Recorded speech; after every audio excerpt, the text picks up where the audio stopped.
नल पुराण इतिहास के एपिसोड 159 में आप सभी विद्वानों का, श्रोताओं का और भक्तों का एक बार फिर से स्वागत और हार्दिक अभिनंदन करता हूं।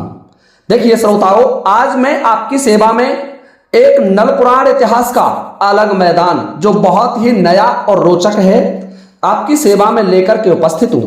परंतु उससे पहले मैं आपसे एक जानकारी चाहता हूं कि नल पुराण इतिहास बंद होने वाला है, समाप्त होने वाला है और भर्तरी की कथा के जो एपिसोड चल रहे हैं उनमें भी कुछ एपिसोड बाकी रहे हैं। क्या उसके बाद आपको मैं आलाखंड, आला उदल की कहानी आपकी सेवा में प्रसारित कर सकता हूं?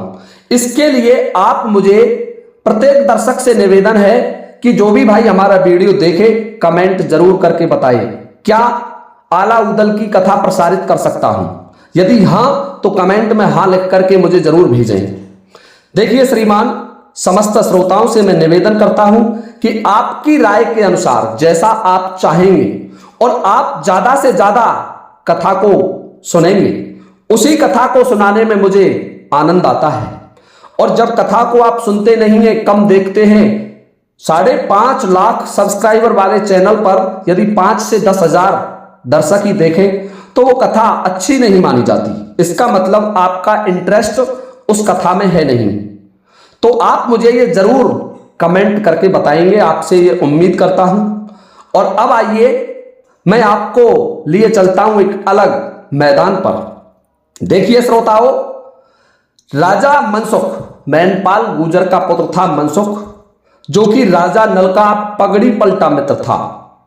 उसके एक पुत्र पैदा हुआ जिसका नाम था रूपचंद, और रूपचंद का एक पुत्र पैदा हुआ था जिसका नाम था कर्णपाल। तो आज मैं आपकी सेवा में कर्णपाल का विवाह लेकर के उपस्थित हूं। बड़ा ही अद्भुत और रहस्यमय प्रसंग है। देखिए ध्यान से सुनिए। एक बंगाले देश में एक राजा था वीरपाल, और वह वीरनगर पर राज्य किया करता था। वीरनगर का राजा था वीरपाल, बड़ा ही शक्तिशाली राजा था और बहुत ही अच्छे तरीके से अपने राज्य का संचालन कर रहा था। आज तक किसी भी युद्ध में उसकी पराजय नहीं हुई थी। माता काली, देखिए आपको एक बात और बताना चाहूंगा कि नल पुराण की जितनी भी कथाएं हैं वो सब जादुई रहस्य से परिपूर्ण हैं, क्योंकि उस समय भारत में जादू का बोलबाला था। तो प्रत्येक राजा के साथ देवी काली लड़ती थी, या भैरव लड़ता था, या कोई देवता उसकी सहायता किया करता था। तो राजा वीरपाल के साथ माता काली साक्षात युद्ध करती थी। युद्ध के मैदान में आती और सामने जो शत्रु होता उससे तलवार चलाती थी। बड़ा ही प्रभावशाली राजा था। राजा वीरपाल के यहां एक परम सुंदर कन्या का जन्म हुआ। वीरपाल की पत्नी का नाम था फूलंदे। महारानी फूलंदे के गर्भ से एक परम सुंदर पुत्री का जन्म हुआ, और महाराज वीरपाल ने उस पुत्री का नाम अपने नाम के ऊपर रखा वीरवती। वीरवती बड़ी ही सुंदर और बड़ी ज्ञानवान कन्या उसके घर में पैदा हुई। राजा वीरपाल ने बड़ी प्रसन्नता व्यक्त की कि उसके यहां एक कन्या का जन्म हुआ है।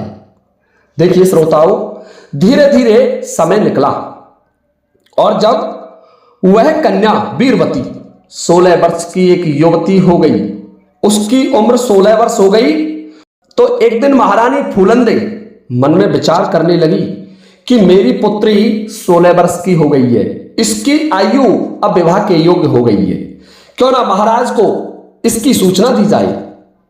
देखिए श्रोताओं, महारानी फूलंदे ने दासी को भेजकर महाराज वीरपाल को राज्य दरबार से अपने महलों में बुलाया, और महलों में बुलाकर के सोने के पलंग पर राजा को बैठाया। राजा वीरपाल कहने लगे, महारानी आज कुछ चिंतित दिखाई दे रही है, चिंता का कारण क्या है? महारानी कहने लगी कि हे राजन, तुम जानते हो कि जिस घर में जवान कन्या हो जाए, जिस माता पिता की पुत्री की आयु 16 वर्ष की हो जाए, तो उस माता पिता को नींद नहीं आती है, जब तक वह अपनी पुत्री का विवाह ना कर दे। इसलिए हे राजन, आपसे मेरा निवेदन है कि आप अपनी पुत्री वीरवती के योग्य कोई वर देख करके, सुंदर सा राजकुमार देख करके इसका विवाह संपन्न करें। महाराज वीरपाल कहने लगे, महारानी, हमें तो अभी तक ज्ञात ही नहीं था कि हमारी पुत्री की आयु 16 वर्ष हो गई है। हम तो राजकाज में व्यस्त रहते हैं, परंतु हे महारानी, मैं आज ही दरबार में जाकर के दरबार में यह प्रस्ताव रखूंगा, मंत्रियों को, सेनापतियों को बुलाऊंगा और जो अच्छे से अच्छा राजा होगा, ताकतवर से ताकतवर होगा, उस राजा को विवाह के लिए आमंत्रित करूंगा। हे श्रोताओं, अपनी रानी से विचार विमर्श करने के बाद महाराजा वीरपाल अपने राज्य दरबार के लिए चल देते हैं। राज्य दरबार में आए और आकर के अपने सिंहासन पर विराजमान हो गए और अपने सभासदों से कहने लगे कि मंत्रियों, धवलों और सामंतों, आपको यह ज्ञात होगा कि हमारी पुत्री वीरवती विवाह के योग्य हो गई है और कोई सुंदर सा राजकुमार देख करके कोई शक्तिशाली राजा के यहां मेरी पुत्री का विवाह करना चाहता हूं। आप हमें राजाओं के नाम बताएं जो कि हमारी पुत्री का वर्ण कर सके। श्रोताओं, महाराज वीरपाल की बात सुनकर के सभासद कहने लगे कि हे राजन, राजाओं की पुत्रियों के विवाह तो शर्तों के अधीन होते हैं। क्या तुम्हारी पुत्री के विवाह में भी कोई शर्त है? तो राजा वीरपाल कहने लगे, अवश्य मेरी पुत्री के विवाह में शर्तें हैं। यदि कोई राजा उन शर्तों का पालन करेगा तो ही पुत्री का वरण करेगा, अन्यथा उसके साथ पुत्री का विवाह नहीं करूंगा। जब राजा की बात सभासदों ने सुनी तो राजपुरोहित जी कहने लगे कि हे महाराज, आप शुभ मुहूर्त और घड़ी दिखा करके अपनी पुत्री के लिए एक सिक्का तैयार करवाओ। उस सिक्के में जो भी आपकी शर्तें हैं उन सबको लिखवाओ और नाई और ब्राह्मण को सिक्का लेकर के भेज दीजिए। जो राजा उस सिक्के को ओट लेगा, उसी राजा के यहां हम पुत्री का विवाह कर देंगे। देखिए श्रोताओं, राजा वीरपाल ने जब अपने राजपुरोहित की बात सुनी तो उपयुक्त समय देख करके चंदन की चौकी मंगाई। चंदन की चौकी पर ब्राह्मण देवता को बैठा लिया और कहा कि हे पंडित जी, आप विवाह के घड़ी, मुहूर्त और शुभ समय देख करके ये पत्रिका लिखें।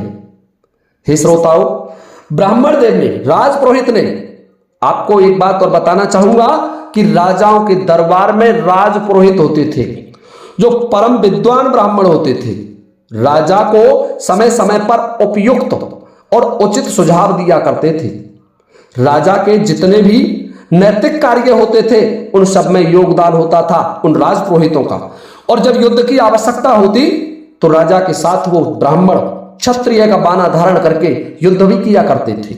ब्राह्मण देवता उस चौकी पर बैठ गए और महाराज वीरपाल से कहने लगे, राजन, अपनी शर्त लिखाओ।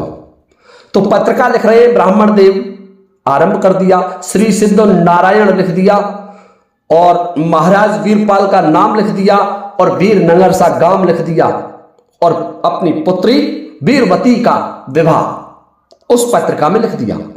और उसके नीचे शर्त लिखी कि देखिए, जो भी कोई राजा आएगा ब्याह करने के लिए, पहली शर्त होगी जो दूल्हे होगा वो सिंह की सवारी पर बैठ करके आएगा। राजाओं की ये शर्त तो उस समय चलती ही थी, क्योंकि राजा ताकतवर होते थे, शक्तिशाली होते थे, और जब दूल्हे बिना सिंह की सवारी पर आता तो वो शोभा नहीं देता था। इसलिए प्रत्येक विवाह में यह शर्त होती थी कि दूल्हे शेर की सवारी पर होना चाहिए। राजा वीरपाल कह रहे हैं, दूसरी शर्त लिखो, हमारे यहां पर एक अक्षय कुआं है और अक्षय कुआं पर एक हीस का वृक्ष है जो जिसका विस्तार 1 योजन में फैला हुआ है और उस हीस के वृक्ष में एक सिंह रहता है और उस सिंह को हमें प्रतिदिन एक व्यक्ति भोजन के लिए देना पड़ता है। वह सिंह हमारे इस राज्य में आता है, उत्पात मचाता है और जब उसने अधिक उत्पात मचाया तो हमने उससे समझौता किया कि हम आपके लिए एक मनुष्य आपकी सेवा में वहीं भेज देंगे।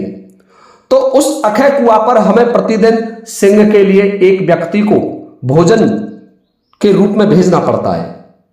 तो जो भी कोई राजा विवाह करने के लिए आएगा उसे सबसे पहले उस सिंह को मारना होगा। दूसरी शर्त यह होगी। और तीसरी शर्त लिखिए, स्वयं महाराज वीरपाल से युद्ध करना पड़ेगा। जो वीरपाल को रणभूमि में पराजित कर देगा वही हमारी पुत्री का वरण करेगा। तीनों शर्त सिक्का में लिख देते हैं और जब सिक्का लिख गया उस पर महाराज वीरपाल ने अपने मोहर और हस्ताक्षर कर दिए। और हस्ताक्षर करने के बाद नाई और ब्राह्मण को बुलाया और उनसे कह दिया कि जगह जगह के राजा महाराजाओं के पास जाओ और यह सिक्का उनकी सेवा में प्रस्तुत करो। जो राजा इस सिक्का को अपने पुत्र पर चढ़ा ले तो उसी राजा के यहां जब वो हमारी शर्तों का पालन कर देगा तो हमारी पुत्री का विवाह कर देंगे। देखिए श्रोताओं, नाई और ब्राह्मण अपने अपने घोड़ाओं पर सवार हो जाते हैं, खाने पीने का राशन रख लेते हैं और उस सिक्का को लेकर के दोनों चल देते हैं। नाई और ब्राह्मण चले जा रहे हैं। चलते चलते सबसे पहले वो अवंती नगरी में पहुंचते हैं। अवंती नगरी में पहुंचे, देखिए आपको एक बात बताना चाहूंगा कि उज्जैन का इतिहास बहुत पुराना है। अवंती नगरी नाम से विख्यात थी। जनपद काल में भी उज्जैन नगरी बसी हुई थी। तो अवंत का नगरी में पहुंच जाते हैं और अवंत का नगरी में महाराज अभय सिंह राज्य किया करते थे। महाराज अभय सिंह के राज दरबार में सिक्का लेकर के नाई और ब्राह्मण पहुंचे तो वो सिक्का महाराज के सामने जाकर के प्रस्तुत किया। महाराज ने जब उस सिक्के को पढ़ा तो सिक्का पढ़कर के महाराज कुर्सी से लुढ़क जाते हैं, क्योंकि उस समय वीरपाल बड़े प्रतापी राजा थे। और महाराज अभय सिंह सोचने लगे कि जब वीरपाल ने ये शर्तें लिखी हैं और वीरपाल जैसा योद्धा अक्षय कुआं पर उपस्थित सिंह को नहीं मार सकता तो हम कैसे मारेंगे। हो सकता है सिंह हमारी सेना का विनाश कर दे, हमें भी मार दे, इसलिए यह सिक्का हमें नहीं लेना है। देखिए श्रोताओं, महाराज अभय सिंह अवंत का नरेश उस सिक्के को वापस लौटा देते हैं। नाई ब्राह्मण फिर आगे बढ़े तो वो बनारस शहर में पहुंच जाते हैं। बनारस शहर में भी सिक्का नहीं लिया गया और सिक्के को लेकर नाई और ब्राह्मण इसी तरीके से भटक रहे हैं। जो भी उस सिक्के की शर्तों को पढ़ता है वही राजा उस सिक्का को वापस लौटा देता है। देखिए श्रोताओं, भाग्य का लेख होता है, ईश्वर का विधान होता है और उस ईश्वर के विधान के अनुसार ही घटनाएं घटित होती हैं। ईश्वर का विधान पूर्णतः सत्य होता है। आप जैसा करोगे वैसा आपको मिलेगा, यह ईश्वर का विधान है। और नाई और ब्राह्मण उस सिक्का को लिए चले जा रहे थे और उधर से महाराजा मनसुख का पुत्र रूपचंद और ढोल कुमार दोनों भाई एक साथ वन में शिकार खेलने के लिए आए। दोनों भाई वन में आखेट करने के लिए चले आते हैं और जब उन्होंने नाई और ब्राह्मण को जाते हुए देखा तो ढोल कुमार कहने लगा, भाई रूपचंद, ये देखने में तो नाई और ब्राह्मण लगते हैं, परंतु ये जा कहां रहे हैं, इनसे चल करके इनका हाल चाल पूछा जाए। तो जब ढोल कुमार और रूपचंद उस नाई और ब्राह्मण के पास पहुंचे तो उनसे कहने लगे कि आप देखने में ब्राह्मण देव लग रहे हैं, परंतु आप जा कहां रहे हैं, आपका चेहरा उतरा हुआ है, आपके वस्त्र मलिन हैं और आपके चेहरे पर उदासी छा रही है, इसका क्या कारण है। तो ब्राह्मण देव कहने लगे कि देखिए, मैं आपको नहीं जानता, पहले आप अपना परिचय दें कि आप कौन हैं जो हमसे पूछ रहे हैं। ढोल कुमार कहने लगे कि मैं महाराज नल का पुत्र ढोल कुमार हूं और ये मेरे भाई मनसुख गुजर के पुत्र हैं रूपचंद। हम दोनों भाई इस वन में आखेट के लिए चले आए, परंतु आपका चेहरा देख करके हमें लगा कि आप किसी घोर संकट में हैं। तो ब्राह्मण देव बोले कि देखिए राजकुमारों, मैं महाराज वीरपाल का राजपुरोहित हूं और वीरनगर बंगाले से आया हूं। महाराज वीरपाल की पुत्री वीरवती विवाह के योग्य हो गई है और उसका विवाह करने के लिए महाराज ने यह सिक्का भेजा है। जब ढोल कुंवर ने यह बात सुनी तो कहने लगे कि फिर क्या हुआ? कि राजपुरोहित कहने लगे कि हे राजकुमारों, तुम्हें क्या बताऊं, मैं समस्त राजाओं के पास डोला, भ्रमण किया, राजाओं के दरबारों में गया, परंतु किसी राजा ने सिक्का लेने से मना कर दिया। किसी भी राजा ने इस सिक्के को नहीं ओटा महाराज। अब बताओ हम क्या करें? क्या वीरनगर लौट जाए? और यदि हम वीरनगर सिक्का बिना चढ़ाए गए तो महाराज वीरपाल हम पर क्रोधित हो जाएंगे, और यदि महाराज वीरपाल को यह पता चलेगा, महाराज वीरपाल हम पर यह आरोप लगाएंगे कि आप किसी राजा के पास नहीं गए। इसलिए हम राजाओं के पास प्रत्येक राज्य में भटक रहे हैं। हमने प्रत्येक राज्य का भ्रमण किया है। अब ये सोच रहे हैं कि अपने प्राण कैसे बचाएं, इस सिक्के को कहां चढ़ाएं, किस नरेश के लड़के के ऊपर यह सिक्का चढ़ाया जाए। ढोल कुंवर कहने लगे कि बताओ कैसा सिक्का है तुम्हारा। ढोल कुंवर से ब्राह्मण देव बोले कि हे राजन, तुम इस सिक्के को क्या देखोगी? बड़े बड़े राजा महाराजा इस सिक्के को नहीं उठ पाए, तो फिर तुम्हारी क्या मजाल है? ढोल कुंवर कहने लगे रूपचंद से कि भाई रूपचंद, तुम्हारा पुत्र कर्णपाल 16 वर्ष का हो चुका है, क्यों ना अपने पुत्र का विवाह ले लिया जाए। चलो इन नाई और ब्राह्मणों को स्याह नुमाने के लिए ले चलते हैं। देखिए श्रोताओं, ढोल कुंवर और रूपचंद दोनों नाई और ब्राह्मण को कहने लगे कि चलिए आप हमारे साथ, आपका सिक्का अवश्य चढ़वाया जाएगा। नाई और ब्राह्मण थोड़े से मन में प्रसन्न हुए और ढोल कुंवर और रूपचंद के पीछे पीछे चल देते हैं और स्याह नुमाने में आ जाते हैं, जहां 7 हाथ के सिंहासन पर महाराज मनसुख विराजमान थे। मनसुख का राज्य चल रहा था। मनसुख की आयु कुछ वृद्ध हो गई थी। मनसुख ने जब अपने राजकुमारों के साथ नाई और ब्राह्मण को आते हुए देखा तो मनसुख समझ जाते हैं कि ये दोनों किसी ना किसी नाई और ब्राह्मण को यहां लेकर के आए हैं, परंतु कारण क्या है ये मैं जानना चाहता हूं। ब्राह्मण ने महाराज मनसुख को प्रणाम किया और मनसुख के सामने वो सिक्का परवाना लिखा हुआ था उसको पेश कर दिया।